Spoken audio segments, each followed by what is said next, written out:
commencer par prendre la direction du Liban, désormais pris pour cible par l'armée israélienne qui a bombardé le pays la nuit dernière en réponse à des tirs du Hezbollah. Ces frappes ont fait au moins 31 morts. L'État hébreu affirme avoir visé plusieurs dirigeants de l'organisation chiite dans la région de Beyrouth et dans le sud du Liban. On retrouve notre correspondant à Beyrouth, Serge Berberi. Bonjour Serge. Les frappes se poursuivent au Liban dans le sud, mais aussi dans la région de Beyrouth. Tout à fait. Sur le terrain, l'intensification des frappes israéliennes se confirme.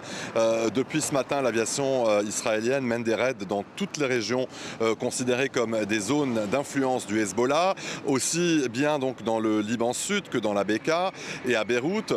Dans le sud du Liban, plusieurs localités ont été frappées. Des bombardements ont notamment visé la région de Tyr et la région de Nabatiyeh.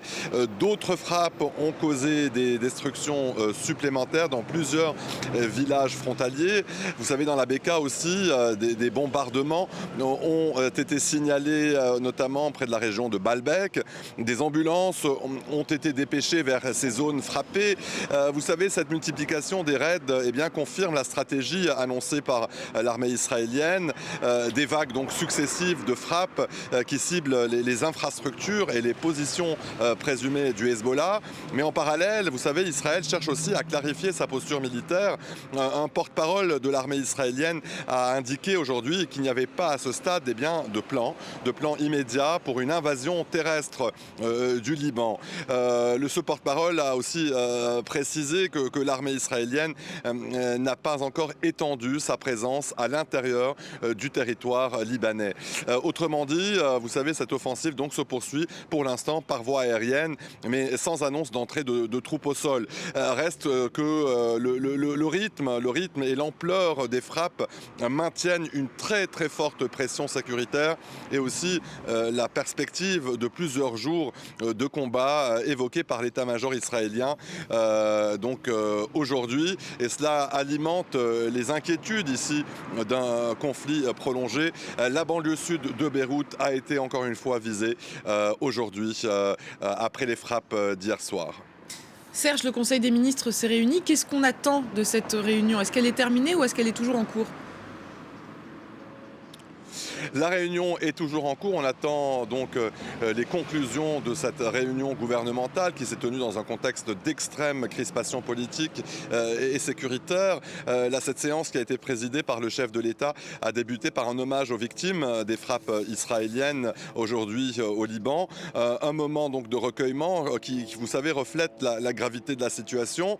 En amont du Conseil des ministres, le président et le Premier ministre Nawaf Salam ont tenu un échange confidentiel. D'après plusieurs sources, les discussions au sein de l'exécutif sont particulièrement délicates, alors qu'une partie de la classe politique libanaise reproche aujourd'hui au gouvernement de ne pas avoir su contenir l'engrenage militaire. Le chef de l'État a d'ailleurs mis en garde contre les conséquences des tirs de missiles lancés par le Hezbollah depuis le territoire libanais. Il a estimé que ces tirs risquaient d'entraîner le pays plus profondément dans le conflit régional.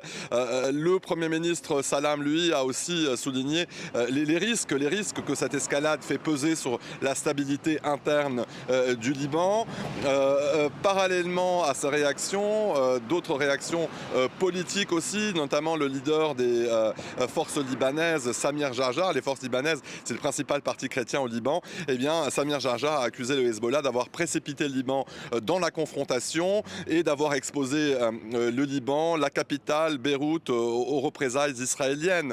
Dans l'opinion publique également, les critiques sont vives. Sur les réseaux sociaux, notamment, de nombreux Libanais dénoncent aujourd'hui ce qu'ils considèrent comme une décision unilatérale du Hezbollah. Certains parlent d'un acte suicidaire, alors qu'Israël avait averti qu'il riposterait violemment à toute attaque lancée depuis le territoire libanais.